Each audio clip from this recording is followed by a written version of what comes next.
Muy buenas noches, ¿cómo está? Fue diputado 2 veces, tuvo una frustrada candidatura al Senado, máximo dirigente de la democracia cristiana, encargado de las relaciones internacionales, aprendió castellano a los 12 años y por lo tanto reconoce errores ortográficos, como dice toda persona bilingüe. Tomás Jocelyn Holt, candidato a la presidencia por el partido Chile Primero, está con nosotros esta noche. Buenas noches. Bueno, Tomás. ¿Errores ortográficos todavía? No solamente poco, mucho. Mark Twain decía que no respetaba a alguien que no sabía escribir una palabra de 2 maneras. Y la verdad de las cosas es que a la larga uno juega con el idioma. Pero es cierto, me ocurre. ¿Sí? Ahora, a veces tengo errores ortográficos por rapidez de escritura, otras veces los tengo por tontera mía, pero hay de todo. ¿Sí? A ver, ¿comencemos al principio? Dale. Comencemos al principio. Críticas aceradas a la concertación, punzante, siendo parte de la concertación. ¿Por qué? ¿Por qué? Si es el autor. O sea, no solamente parte, yo estuve en la cocina en la concertación. Sí, el autor, coautor. Absolutamente. Pero, y si fuera un delito, condenado. O sea, pero lo asumo y para bien, porque... Es que lo que pasa es que en política no hay condena. Es que es al revés, porque tiene que ver por el momento histórico. ¿Y para qué? Las coaliciones no son dogma fe. Obvio que había que llegar y tener una coalición que de alguna manera reemplazara al gobierno militar. Obvio que había que llegar y generar una mayoría estable en el tiempo. Y obvio que había que enfrentar la transición. Pero pensar que ese entinglado iba a llegar y marcarnos por 40 años de vida en Chile en función de un país que cambió brutalmente es el error. Y no solamente es el error. El creer de que aquí la otra coalición que se creó en respuesta a la concertación va a tener que llegar y pimponearse el poder para llegar y ser el espejo una de otra, a largo plazo, es lo que tiene el país hoy día en un problema. Pero se acusa de clientelismo, de repartija, de una serie de cosas.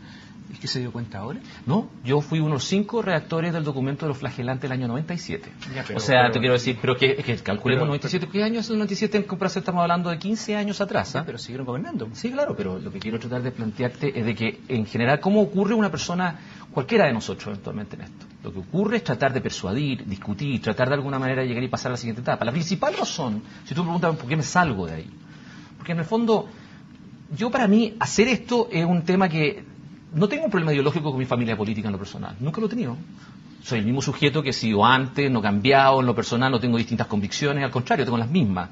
Pero el problema radica en que cuando tú tienes un grupo humano que simplemente quiere quedarse ahí, estático, no entender el país que tenemos hoy día, que tiene algunas características que no se van a volver a repetir en el futuro, 5,5 millones de nuevos votantes, una dispersión electoral como nunca antes habíamos tenido y el deseo de tener una nueva oferta, otra mayoría en el país y no jugar en ese cancha y entender por qué está ocurriendo, yo creo que es quedarse en el pasado y hay que llegar y hacer cosas. Pero me interesa entender cuál es la gota que rebalsó el vaso, cuál fue la frontera que se traspasó, porque sí, 5 millones, pero resulta que la renuncia a la democracia cristiana fue anterior a la aprobación del voto voluntario, la inscripción automática del voto voluntario.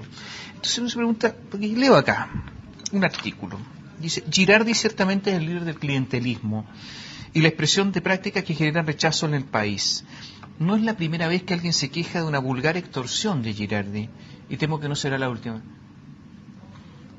¿Cuándo se dio cuenta usted de esto? Ese artículo tenía por objeto llegar y responder a Andrés Velasco. Sí, pero ¿cuándo se dio cuenta de que Girardi era un problema? Al revés, yo efectivamente en este punto he tenido la misma opinión. Lo que estaba criticando Andrés era justamente eso. Es decir, miren, es al revés. Si leemos bien ese artículo, sí, está bien. Lo que estoy haciendo es justamente la misma crítica tuya, pero no dirigida a mí, sino que dirigida a quien había que dársela. La respuesta a Velasco, no se lo entiendo. ¿Y por qué? Porque pero la pregunta es ¿cuándo usted se dio cuenta, Tomás, que Girardi es un problema? O sea, te quiero decir... ¿Desde cuándo? Porque quiero saber cuál fue la frontera, cuándo uno se da cuenta que hay que salirse de la concertación. ¿Cuándo? Tomás, siempre. Y te explico por qué. Pero es que te explico en qué sentido.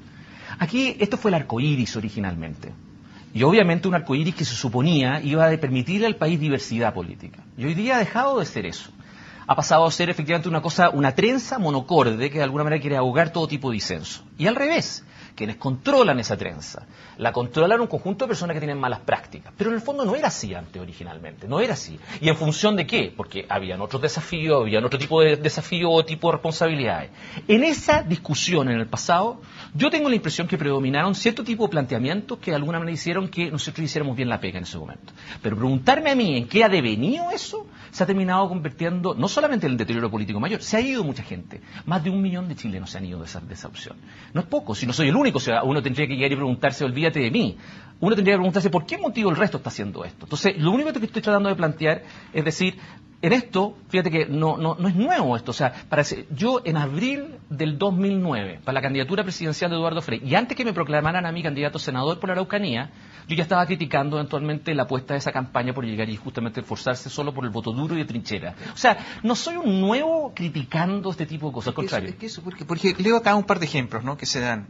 Entonces, lobby, Eugenio Tironi y Enrique Correa. El caso McDonald's, ¿cuántos años tiene ese caso? Es que más que tenga... El caso American Monarch, el del barco, este pesquero, el del barco. Sí, tiene un montón de años. Entonces uno dice, bueno, pero sí, son ejemplos antiguos. No, ejemplos actuales. Déjame. Sí, siguen haciendo lobby, pero estos son ejemplos antiguos. ¿Cuándo? ¿Qué es lo que produce el decir yo me tengo que ir? O sea, yo no soy la primera persona que efectivamente critica, no es la primera vez que yo critico a Eugenio Tironi y ese tipo de prácticas, al contrario. La verdad es que en un momento determinado estas críticas se podían llegar y dar en un mundo donde uno sentía que la mayoría iba a estar por llegar y producir un cambio. Y en realidad esas personas tampoco eran dominantes en la coalición. ¿Por qué se han devenido no dominantes? Y esa es la pregunta que uno tiene que hacer. Si tú me preguntas, ¿qué es lo que me hace a mí irme? Bueno, en parte en realidad lo que me hace irme, no de la Concertación, porque esa crítica la tengo hace rato, sino que de la DC, que seamos más específicos en ese punto. Porque tomo la definición, esto fue en noviembre del año pasado. En realidad yo llegué a la conclusión de que había que irse en noviembre del año pasado.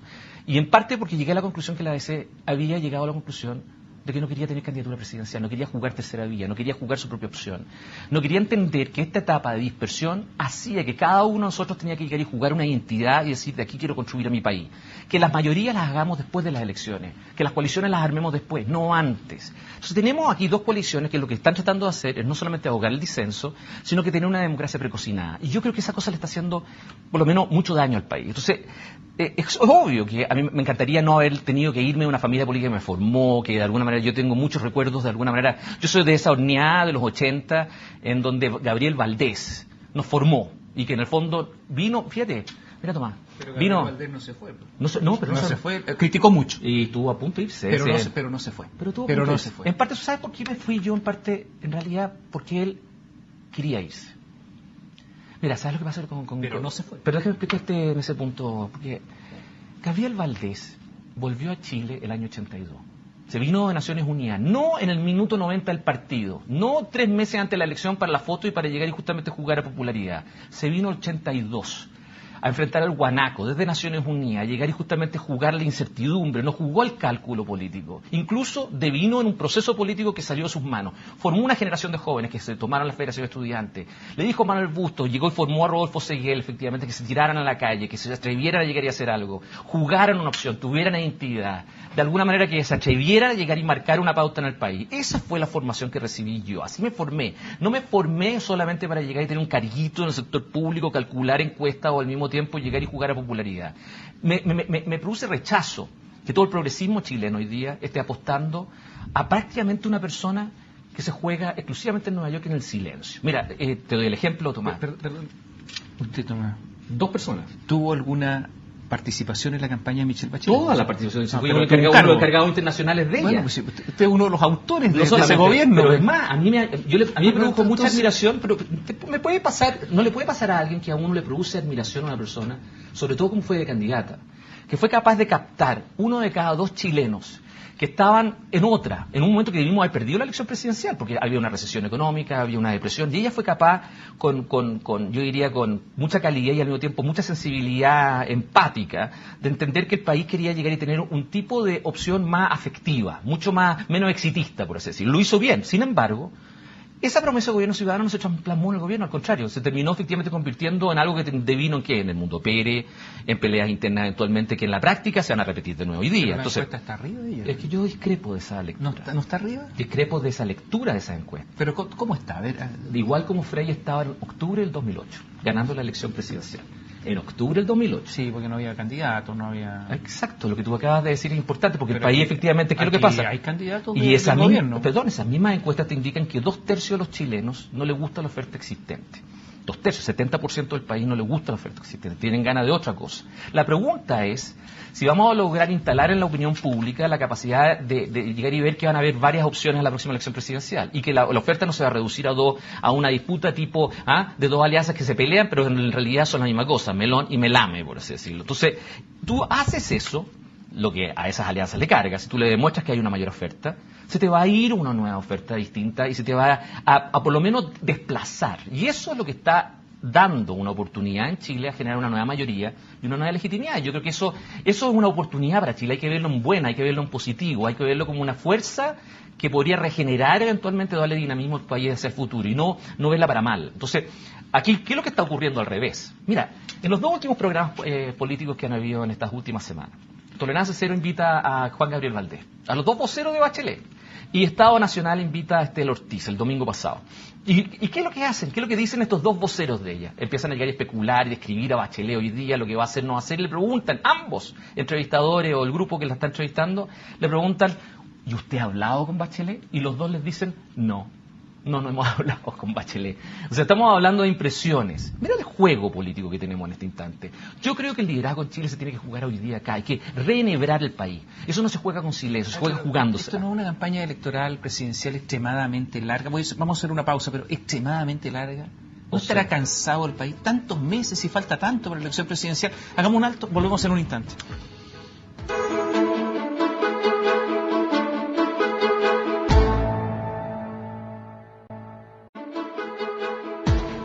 Esta noche con Tomás Jocelyn Holt, yo me preguntaba, un poco espantado, esto de las campañas enormemente largas, desgastadoras, cansadoras para la gente también. ¿Por qué tan largo estamos discutiendo algo que va a ocurrir el próximo año a fines de año? Porque la mitad del país no tiene candidato presidencial, esa es la verdad. Y cuando falta mucho tiempo. Pero no se juega con un concurso de belleza los no, 3 últimos meses. Pero falta mucho tiempo. Es que no se juega en lugares comunes. Lo que pasa es lo siguiente, si que nosotros entendemos la elección entre dos bloques, en realidad tú tendrías toda la razón.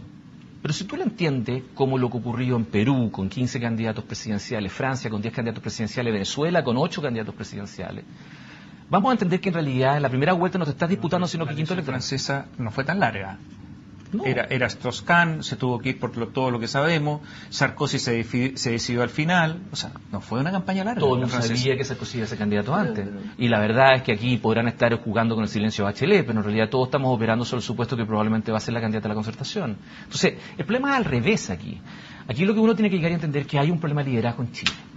Y en Chile, efectivamente, hoy día la única manera de suplir ese problema de liderazgo es jugársela, es correr, efectivamente, presentarse, opinar, un poco jugar a no tratar de llegar y ganarlas todas.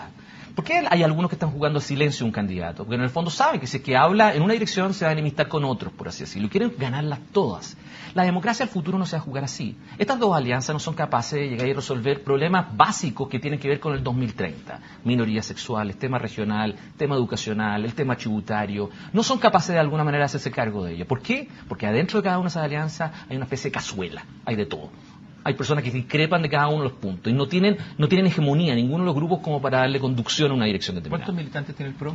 O sea, no sé. El Chile Primero, perdón. O sea, lo que pasa es que en este momento está en el proceso de ampliarse. ¿Pero cuántos militantes tiene? O sea, debe tener efectivamente cerca de... O sea, legalmente presentándose 15.000 personas. Que hoy día, perdón, ¿cuántos votaron en la última elección de Renovación Nacional? ¿Cuántos? 6. O sea, quiero tratar de decir, hoy día no hay ningún partido político chileno... ¿Van a tener candidatos en las municipales? No lo tienen. Por eso, ¿cuánto esperan sacar? O sea, es que, perdón, lo que hay que tratar de lograr a nivel municipal es lo mismo que a nivel nacional en un punto.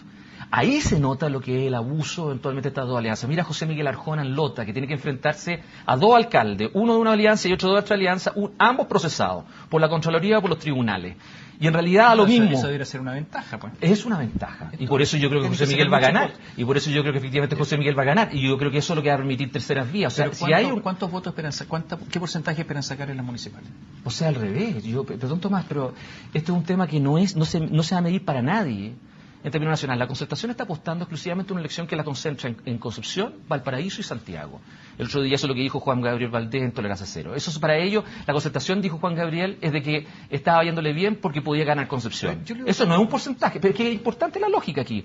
Yo lo que creo es que dejemos de considerar el tema municipal como un botín, de que en el fondo cuánto tienes tú, cuántos tanques tienes tú, cuántos tanques tengo yo. Lo que tenemos que tratar de lograr es entender que Chile hoy día tiene una dispersión, que liberémoslo de esa camisa de fuerza. Dejemos de apuntarnos con el dedo y sacarnos pica en ese punto. Seamos capaces de alguna manera de jugar con convicción un rol, una identidad. Leo esto, a propósito de convicción. A mí me habría gustado discutir mi candidatura en una Junta Nacional de la DC. Exacto. En enero. Pero la postergaron para abril. Abril, la elección es el otro año. Perdón, no se lo eso es lo que dije ahí. Eso me hizo renunciar al partido para empezar a recolectar firmas. Sí. Pero después hubo un aterrizaje en Chile Primero. Estoy en recolección de firmas. Tomás, está bien hecho lo que dice. La postergaron para abril. Si hubiese sido en enero, habría sido candidato de la democracia cristiana.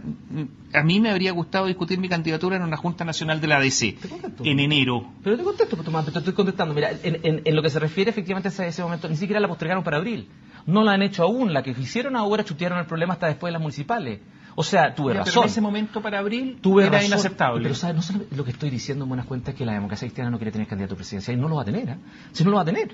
Si eso, lo que estoy diciendo implícitamente es una afirmación. Mi familia política en ese momento y hoy día, y el grupo que la controla, por así decirlo, ha renunciado a llegar y jugar un rol en la próxima elección presidencial, no va a tener candidato. Y ha decidido llegar y jugar exclusivamente a la vuelta de Bachelet o a un candidato que no va a ser demócrata cristiano. Y eso es súper importante entender este punto hoy día. Si uno entiende que Chile se dispersó, tú no lo vas a reenhebrar, no vamos a ser capaces de retejerlo, por así decirlo, desde un punto de vista de liderazgo y de ordenarlo, por así decirlo, como país. Porque yo no soy un populista.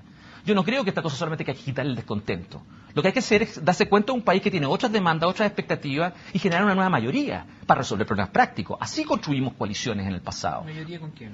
O sea, ¿con quiénes? En la frontera, ojalá, en la frontera política y en función de una agenda futuro, y no del pasado. ¿Pero con quién? O sea, con una agenda liberal. Es que es súper importante este punto central. Yo tengo convicción de que en Chile el presidente de la República tiene suficientes recursos políticos para armar una mayoría. Es más, nosotros no hemos tenido mayoría de un gobierno en todos los 20 años que lleva la transición a la democracia. Chile tuvo mayoría.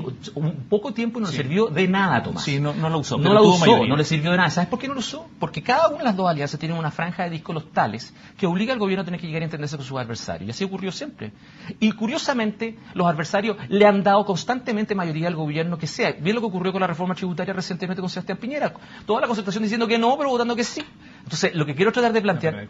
No todos votando que sí. Todos. Hubo algunos que... Dos. Claro, y algunos negociaron. Pero la pregunta es ¿por qué votaron que sí? Y además una de las reformas más raras del mundo. Esta es una reforma que le devuelve al 20% más rico eventualmente impuestos que en realidad no se le da al resto. O sea, se le da efectivamente 26.000 pesos a las personas que ganan en todo este más de 500.000 pesos. El 80% de la población que está exenta no recibe nada. Y al 20% más rico se le entregan efectivamente márgenes que llegan a 1 millón al año. Distributiva que la que hizo Lago. No, bueno, está bien, puedes tener toda razón, porque en 20 años no hemos tenido la oportunidad de discutir un tema que hoy día sí tenemos la oportunidad de hacer, que tiene que ver con un tema de justicia tributaria. O sea, un problema de equidad tributaria. ¿Sabes por qué durante los 20 años no se discutió eso? Se discutió sí en un momento, para la reforma de Foxley, el año 91, se entendió ese punto, pero fue el único momento de los últimos 20 años que se entendió. Porque 2 personas, o 3 personas, Radas, Galetovich, efectivamente, y Eduardo Engel, escribieron un artículo hace el año 98 que dijeron que en realidad el tema de los impuestos no tiene que ver con distribución. Ay, ellos 3 influyeron tanto. No, influyeron tanto. ¿Y sabes por qué no se dieron cuenta? ¿Sabes lo que no habían leído el año 98 cuando escribieron ese artículo? No se dieron cuenta que en el FUT se había llegado acumulado 1,5 PIB. Y la verdad las cosas que no se habían dado cuenta es que en el fondo, el 20% más rico del país no paga impuestos. Punto 3 del programa de Patricio Elwin. Revisar las privatizaciones. Ahora Sokimich se queda con el litio. Sokimich del ex yerno del general Augusto Pinochet. Yo veo a tanta gente de la Concertación, ex-concertacionista, rasgándose las vestiduras, diciendo esto es una cosa horrible, no debimos haber hecho esto. Yo los veo y digo, pero si son autores. Perdón, pero los autores están diciendo, no, sí, está bien, el arrepentimiento es algo a lo mejor sanador, salvador, pero algo de moderación. Hagamos un alto, volvemos en un instante. Está bien. queda poco tiempo. Con Tomás Jocelyn Holt, pregunta rápida. Esta actitud autoflagelante, impresionante, diciendo todo esto que hicimos, no, en realidad No dije eso. Yo lo que estoy diciendo, mucha Ya. gente dice, oye, estas cosas, Pero que no lo se que cumplió digo el programa, Elwin, No tercer he dicho punto, eso. Es que yo no he dicho revisar eso. privatizaciones, Yo no lo soy- hicieron. Yo no soy un revisionista. Cada cosa en su momento. Si tú me preguntas a mí que yo defienda la actuación de lo que nosotros hicimos efectivamente al comienzo de la transición, te lo voy a defender. Incluso Pero, no cumplir el programa. o sea, en parte yo creo que había que llegar y terminar con Pinochet. Y lo hicimos en paz, ¿no?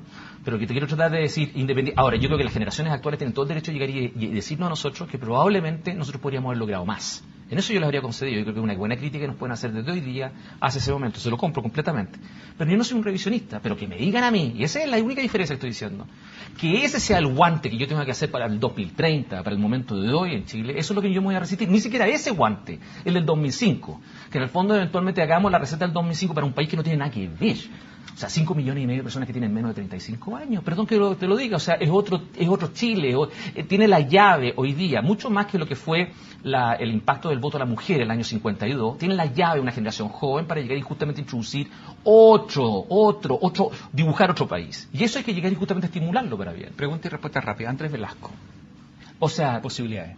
no, en la primaria, de la concertación, ninguna. O sea, perdón. Fuera de la primaria. Es que no van a hacerlo, no se atreven a hacerlo. Si ese problema es Como candidato.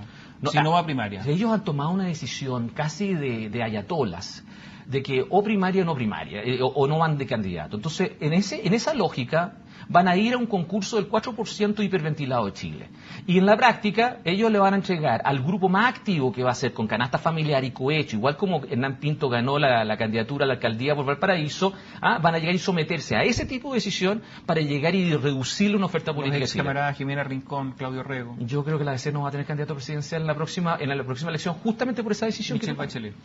O sea, yo creo que ya a esta altura yo me liberé un poco de esa ¿Ah, sí? decisión. Sí, yo me liberé. ¿Y por qué? Porque yo creo que en realidad ella fue una presidenta que capturó una identidad del país del 2005 que yo creo que no tenía que ver Marco con la Enrique Dominani institucionalidad. con su propio partido. El 2009 lo hizo súper bien, pero lo que está haciendo Y ahora Marco... tiene un partido, tiene candidato. Y se va a ir a la izquierda, ese es el problema. ¿Le va a ganar el PRO al Chile Primero o no? No, le va a ver, perdón, ojalá en Chile tengamos 5 culturas políticas Está que bien, se puedan pero- expresar. pero ¿cómo les va a no ir a se los dos juega, partidos? ¿sabes por qué no se juega y le va a ganar? Efectivamente te va a pisar el es importante en las elecciones tener voto. No, sí, pero lo que es más importante en esta oportunidad es jugársela y ser capaces de construir una trama en todo Chile.